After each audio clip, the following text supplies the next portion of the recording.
Hi everyone, welcome to my review of Mickaël Dudok de Wit's The Red Turtle in 2016. Here's a Blu-ray, and yes, back with another kind of Studio Ghibli film. This is a co-production with Studio Ghibli and Wild Bunch. So yes, a director of course. This is a directorial debut, De Wit, and yes, this is a really interesting film. Been looking forward to this for a while because of course it's an anime with no dialogue. There is, kind of sounds in it. The characters kind of do say things, and of course it's not an actual silent film, but it has no dialogue. That's the difference here. There is no, actual talking between the characters in the film. And yeah, it was a really interesting film, in terms of, looking forward to this, and just very unique, of course. I've never seen a film like this before, and yes, of course, I got this, and only yesterday, kind of together the other day, Blu-ray, of course. So yes, this film, it is a bit divisive, kind of IMDb and stuff, a bit lower than a lot of animes. And yeah, of course, critically it's very acclaimed. It's been voted as one of the best films, of the year, and just many calling it, a masterpiece even, and just definitely a great film.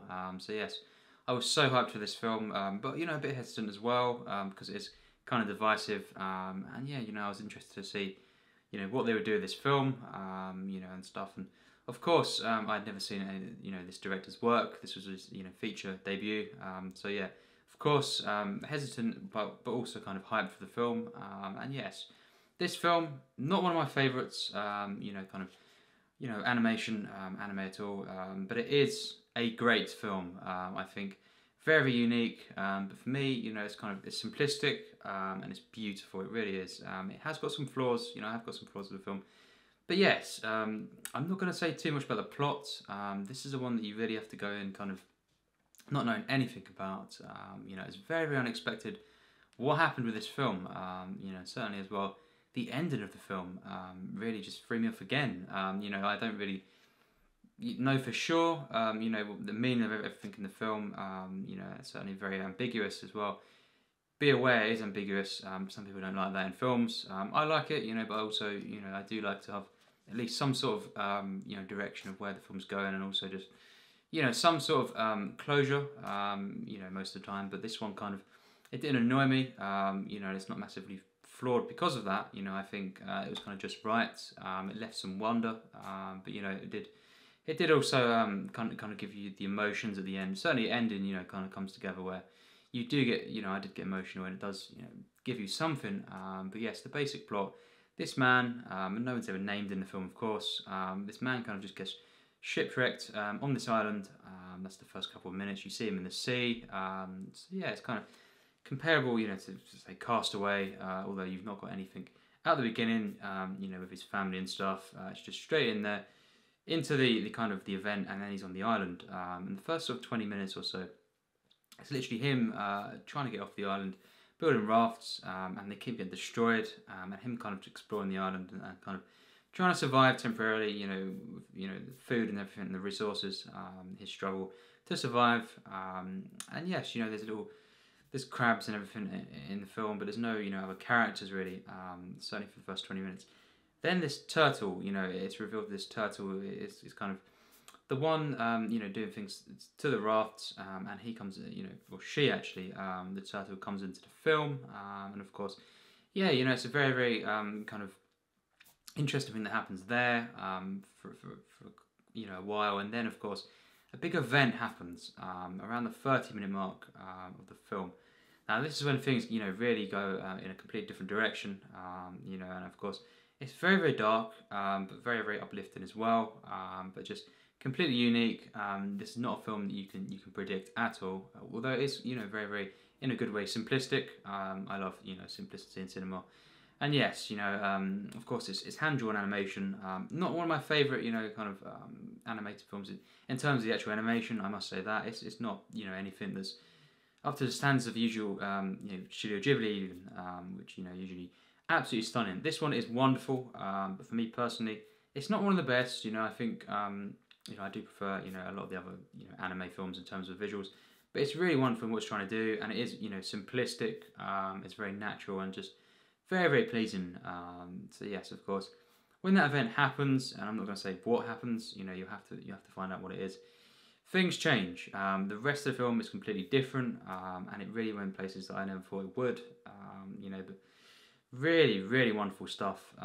This was a thoroughly engaging film. You know, from then on, I was a bit disappointed with the first 20 minutes. That's my slight flaws of the film. You know, a big chunk. You know, the first almost the first 20 minutes. You know, it's this man, of course, trying to build these rafts and survive. For me personally, it could have been better. It could have been more engaging. It was just a bit flat because this simplicity of the animation in the facial expressions, you know, that they were going for here, very, very different, of course. There's not much emotion, you know, within the actual faces too much. You know, certainly with the main man of the film, protagonist. You know, but yes, it was very hard for me to kind of get, you know, absolutely behind, you know, this character. There was not really much character development at all, and of course, yeah, it was just a bit flat. There was no real interaction with anything really. Even the crabs, very minimal. But you know, of course, I did really enjoy it up to this point, but I wasn't loving the film.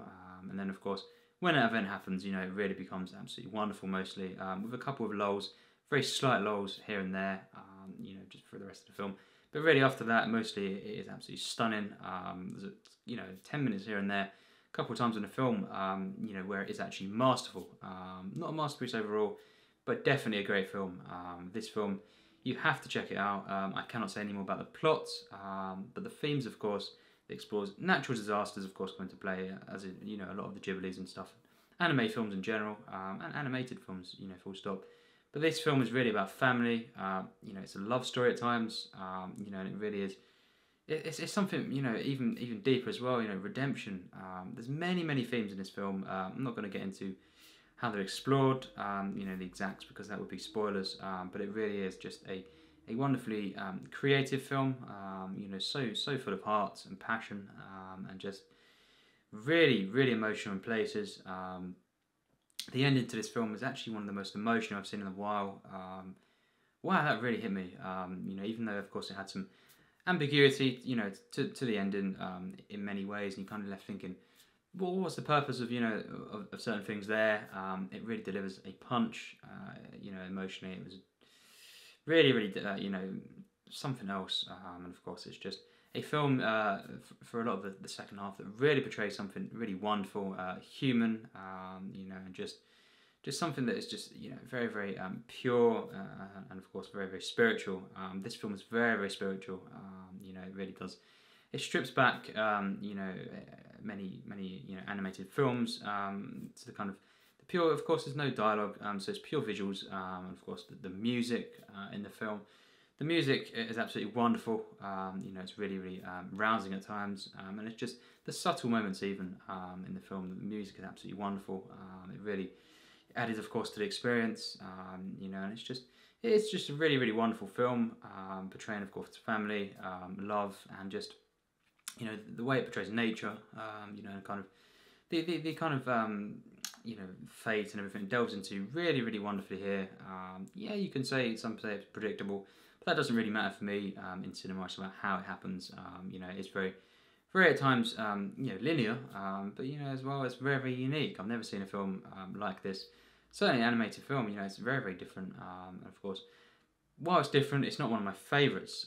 You know, I do think pretty much all the Ghibli's, apart from, you know, Nausicaa, really, you know, better than this. And yeah, there's a couple of others as well, maybe. But this one, yeah, it's not one of my absolute favourite, you know, animated films, but it is a great one that I do love. You know, I was invested after the, you know, roughly the 20-minute mark. I was completely invested in the picture. For the rest of it, you know, the rest of the film really, aside from a couple of minutes here and there, you know, but I think it's a wonderful film. Very risky at times, but it mostly pulls off. I think it is ambiguous at times as well. Don't expect it to be, you know, to fully explain what is going on, you know, in certain areas, and the actual way, you know, the involvement with the turtle. Of course, the event that happens involves the turtle and kind of things around that, and it's very different. It is, of course, very ambiguous and strange. It's a strange film, you know, and that, of course, can be good and can be bad, depending on how you look at it. But, you know, I don't think it's really pretentious at all. It could have been, definitely. But, you know, I think Really, really wonderful film here. Definitely have some flaws. You know, it's not a perfect film. Definitely not a masterpiece to me. But it's a really, really emotional film that's just so well drawn. The music is absolutely stunning, monumental, of course. The characters, you know, once of course the film gets going, really, really wonderful stuff. You know, and it's just a lovely film that's really, really pure. It really is just stunning, you know, kind of moments in the film that really overwhelm you, and just a really, really beautiful film to look at as well. And yes, I'd have to give it a 93%. You know, not one of my favourites, of course, but a great, great film that I'd highly recommend. You know, this is a stunning piece of work. It's full of emotion, full of passion. You know, it really says something really, really wonderful about life, and just, you know, it's very, very human, of course. Deals with some maybe some complex issues, but other times, you know, just very, very simple. You know, kind of portraying humanity and just, well, nature. Of course, the clash. And of course, you know, how someone can be at one with nature. It's very, very spiritual. There's many dream sequences in the film. For me, never pretentious and always kind of interesting and, you know, emotional. This film I absolutely loved. Well, I did, you know, I didn't love it at the beginning of the film. It did take a while, you know, at least 15 minutes for it to kind of really, really engage me. But, you know, I think, and there's definitely room for improvement there. It's not just because, you know, it took a while for me. Yeah, I think it was flawed. It was definitely flawed. There was something that was just missing there. It was a bit flat at times, and just, yeah, I think it could have definitely been. It could have been, you know, sooner than it did, to kind of bring in these other characters, if you will, and kind of interactions. That was the thing that was missing. But the rest of the film really, pretty much is absolutely stunning, and it's just a wonderful film. The visuals, the music, and just, you know, how this moved me really did, especially the ending, and of course the kind of halfway point, you know, in the film was just something I did not expect to happen. You know, it was just really, really wonderful film. Highly recommend this one. Maybe a bit more divisive, you know, than some of the other, you know, anime films, but you know, just a beautiful film. And yeah, the animation, well, not one of my favourites. You know, it is wonderful, of course. It's very, very, you know, simplistic, but it's really beautiful. And just this whole island, you know, is set on the island for pretty much all the film. And you know, really, the sense of kind of survival, of course, to the film, and just the warmth of this. Basically, one location. It's so well done. It's so well portrayed, and you know, pretty much after the, you know, the opening act, I was so invested in the picture. Just a beautiful film, of course. Highly, highly recommend this one. So yes, thanks for watching. Of course, more animated reviews coming, and just more reviews. You know, of course, when Marnie was there. Still not reviewed this yet, but that should be up pretty much just after this review. I think I finally got my rating on this. You know, I had some issues with the film, slight issues, and I was just kind of trying to decide what rating I'd give the film. You know, but I did, of course. I thought it was a great film, so stay tuned for that. And yes, thanks for watching my review.